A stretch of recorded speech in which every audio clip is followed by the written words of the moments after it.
You're most likely using the custom mode dials on your Lumix camera wrong. How most people use custom mode dial on their Lumix cameras is for switching between different video settings, from going from C1 on 4K 24 frames a second to C2 on 4K 60 frames a second. But what if I told you there was a better way to use your custom mode dials on your Lumix camera that increases efficiency and quality of life on your video set? Well, in this video, I'm going to be showing you guys how you should use your custom mode dials for video on your Lumix camera. I'll be demonstrating this on my Lumix S1 Mark II, but this works on any phase detect autofocus Lumix camera, so let's dive in. Firstly, let's touch point the current issue.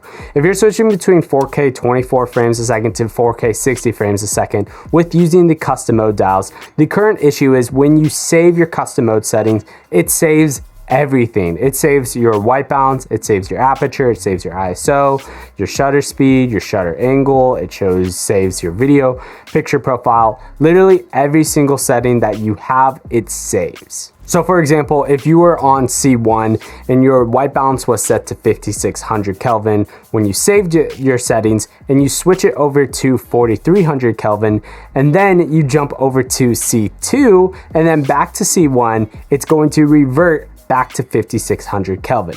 This is a big issue when you are on your video set or you're just recording just for fun, switching between C1 to C2 to go over from 24 frames to 60 frames a second for just ease of use. But then having to change your white balance every single time you want to switch those modes using the dials becomes a huge issue. This is where the My Record Quality list comes into play. Now, if you don't know what the My Record Quality list is, basically the My Record Quality list allows you to select up to 12 video settings or 2 pages worth of video settings to choose from to have your most used settings. Now, the way you set this up, go into your video setting modes, look for your most used video settings that you prefer to use, hit Q, and it's going to be adding them to the My Record Quality list. So these are your most common video settings. Nextly, you're going to want to map this feature to a specific button on anywhere on your camera. Mine is personally on the left side of the dial on the back. The way you do this is press and hold the button and then select the My Record Quality feature on the back. So whenever you press that, it's going to be showing all your go-to video settings. Now, if you're only using 3 to 4 video settings majority of the time, then you probably don't even actually need to be using the custom mode dials on your Lumix camera and just use this custom function button for the My Record Quality list. But some job sets require specific record quality settings, or if you're like me, you just want to have things a little bit better organized on your personal vibes when you're shooting in specific different shooting settings and styles. And on top of that, the My Record Quality list only allows you to save up to 2 pages or basically 12 video settings on a page. But again, that can feel just a little bit jumbled up when you have to scroll through your camera and look at this tiny thing to select the specific video settings that you want to shoot in. So let's dive into how you should set up your custom mode dials. Firstly, I would personally even write this on a paper or on your notes app, is figure out your go-to video settings. For myself, on my Lumix S1 II, I have my video settings set up in open gate, my 4K slow motion options. I have my 4x3 vibes because I own a business called 4x3 and I think it's just fun to shoot in 4x3 just for vibe's sake. And then I have my ProRes RAW option, so whenever I need to shoot in ProRes. And then lastly, an anamorphic setting just to play around with. Now, this can be more specific. This could be showing all your go-to CineScope settings, your anamorphic settings. This could even get deeper, going into your Cine 4K or your CinemaScope 4K or all your long GOP options or your all intro options.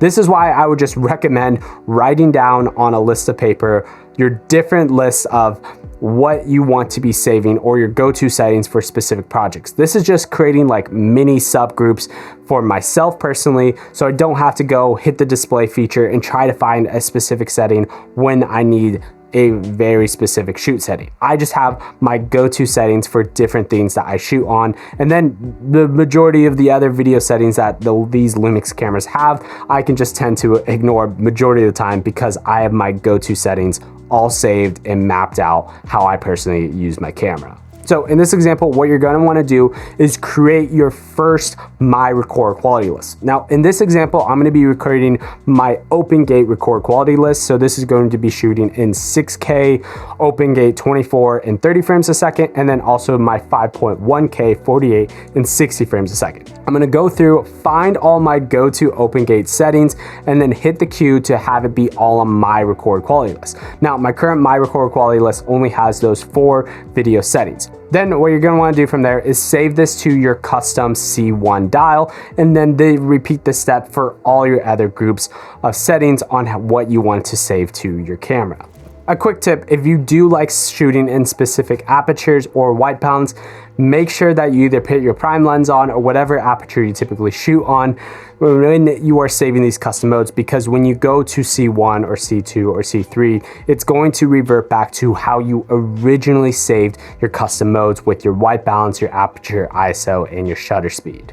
But what is nice when you're using the custom mode dials, for example, if you're on C1 and you change your white balance from 5600 Kelvin to 4300 Kelvin, and then you turn off your camera completely, then when you turn back on your camera, it's actually gonna stay at 4300 Kelvin. It won't revert back to 5600 Kelvin until you switch the custom dial and then go back to the original custom dial you were on. This is really ideal when you only need to be shooting on 4 to 6 video settings, basically for the entire day. This is not meant to be switching from C1 to C2. The idea here is you're staying on whatever custom mode you're shooting on and staying on that custom mode throughout the entire day. However, what if you're shooting both photo and video during the day? When you switch between your C1 on your custom mode dials and then you switch over to photo mode or switching over to the manual photos and going back, your white balance, your aperture, your ISO, all of that's going to change every single time. So how do we get around this problem? The solution is called load custom modes. This basically allows you, when you are on your manual video dial switch, you can go into the settings and hit load custom mode and then select whatever load custom mode settings you want. If that's your OpenGate, your anamorphic, basically whatever your group settings are called or your shooting modes are called, you can load that on to your video manual dial on your camera, and this will load all your My Record Quality List onto that manual video dial, and then you are able to easily switch between photo and video, not having your aperture and white balance change unless you choose so using the Creative Video Combine Set or the photo/video separate folder, which that's a whole nother topic in itself. Now, one setting to keep in mind in the custom mode settings, select loading details, and I would recommend having your aperture, shutter speed, white balance to be turned off. So when you load your custom mode video to your video dial, it's not gonna be loading your white balance, your aperture, and your ISO, and all of your settings from your custom mode dial when you originally saved that. That doesn't load that settings onto your video manual dial when you're loading these custom modes, which I personally would highly recommend turning on. Anyways, that's how I use the custom mode dials on my Lumix cameras for video. If this video was helpful, you should definitely consider subscribing. And if you want to connect a little bit deeper, I do actually run the official Lumix Discord, and there's going to be a link in the description if you want to join that growing community. If you guys have any questions, just leave them in the comments below as always. And if you are interested in seeing 10 things you probably don't know about your own Lumix camera, well, check out that video right there. YouTube recommends you might like this video right here. Till next one, guys, peace.